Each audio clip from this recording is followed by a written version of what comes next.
anything you want to know about business startups. Don't be too brutal, but I'm sure he can take it. Please be as brutal as you wish. When I walked up, who's she talking about? I'm like, oh, she's talking about me. So, ask away. What would you like to know? Yes? What's the number one or top three things you've noticed about successful businesses with longevity, if you can narrow it down to three things? Okay, first thing, especially in the kind of recent markets, is that they respond to change. So businesses traditionally would set up, so if you think about, you guys are probably too young, but I remember when British Telecom only sold phone calls. That was their business, yeah? They just sold phone calls, right?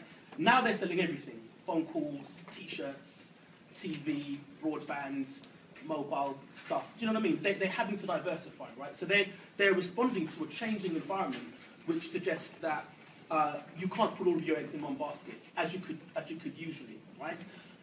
So successful businesses, and if you look at Google do this without having to respond. So if you look at old business models and traditional businesses like BT, right, they have responded. It's almost as if there's been a knee-jerk reaction. So they're thinking, okay, the telecoms market's been deregulated, which means that other people can come into the market and offer really competitive services. We can't necessarily keep up with that, so we have to go into areas now where we feel that we can compete. So they've been reactive. Whereas if you look at companies like Google, Facebook, YouTube, they are doing stuff on a regular basis that they don't necessarily have to do, right? So for example, recently Facebook came out with their graph search. Yeah? Has anyone used it? The little search thing on the top? Right, so graph search is like a big deal for Facebook. It's almost them now competing with Google. But nobody told them that they had to do that. But internally, they're realizing that technology is always changing, it's always moving at a very, very rapid pace. So they have to do things to always be one step ahead of the game. And one step ahead of us, right? Google are always, they're always developing new products, they're always going into new areas. YouTube have just signed a deal where they're now going to be showing their YouTube content on TV, right? So what they're doing deliberately is they are deliberately changing, yeah, ahead of time, yeah, so that they can remain relevant. There's this whole thing about staying relevant in a marketplace, and being relevant means that you're not stale, you're not boring, people don't get fed up with the same old thing that you're offering, right? And that you're trying to look at what people are using, what people are doing with your stuff, and what other things that they like to do, right? And you respond to that. So you think, okay, so Facebook are like, okay, people like to search, so we'll give them more search. People like to connect with their friends more, so we'll enable them to do that. YouTube have realised people still watch TV content. Regardless of how much TV content is on YouTube, people still want to watch stuff on the TV, right? So let's try and get our content onto TV, and so on and so forth. So that's probably, for me, the number one thing, is always diversifying, always looking at your market, and not taking for granted what it is that you're currently doing, but future-proofing your business. So later on, when I talk about when investors are looking at, why they should invest in you, one of the things that they're going to be looking at, especially when something is innovative in you, is they're going to be thinking about, how can you future-proof this? Okay, so what's your name? Nissia. Sorry? Nissi. Right, so they'll say, Nissi, great idea. That might work today in 2013. But in 2015, when I'm expecting a return on the £1 million that I've just written a cheque for you for, how will I know that your business model will still work then? Yeah? So you have to respond and say, well, actually, we're thinking about diversifying here, or at least show an appreciation for innovation, so that they can tell that you'll be able to respond and move with the market as it will inevitably change, right? So that's the first thing. I think the second thing is to be really, really customer-focused, yeah? So again, before, companies would just create products and say, here you go, here's the product, right?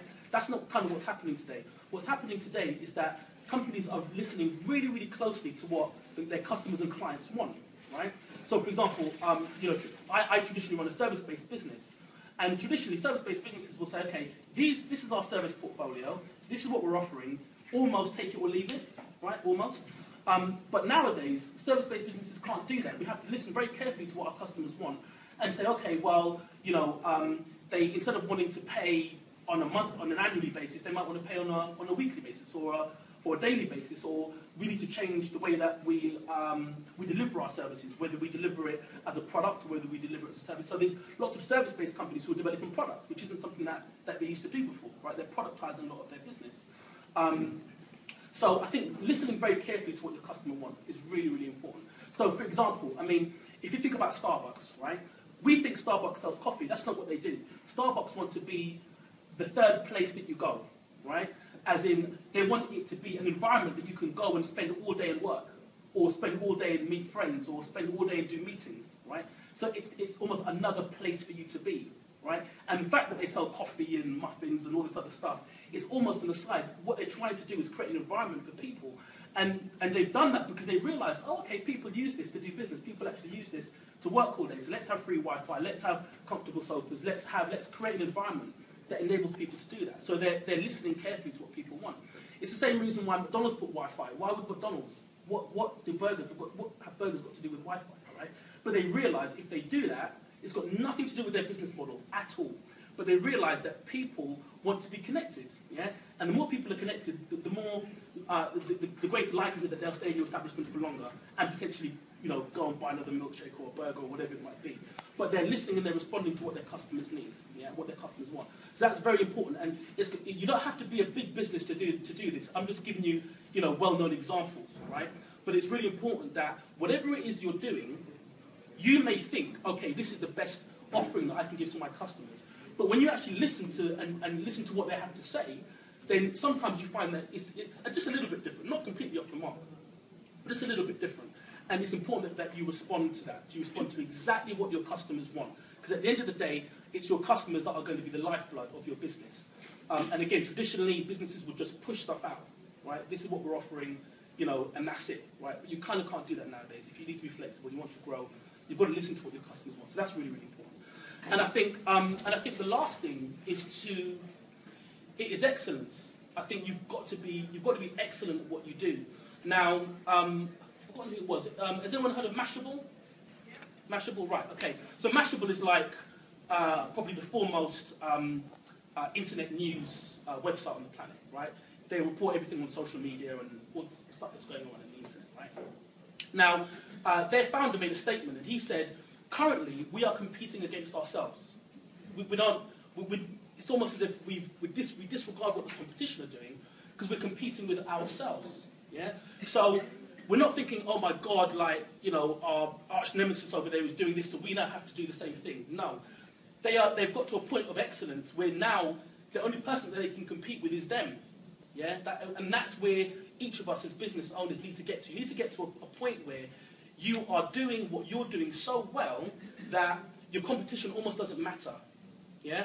And not that it doesn't matter that you should ignore them, but in reality, your products and service offerings should be tailored so much around what it is that you're good at and what your passion is and where your strengths lie, that really the competition shouldn't matter, because the competition, they should have their own strengths, right? Which might be slightly, and they don't have to be a degree or two away from what it is that you're doing, but people will gravitate towards, one strength.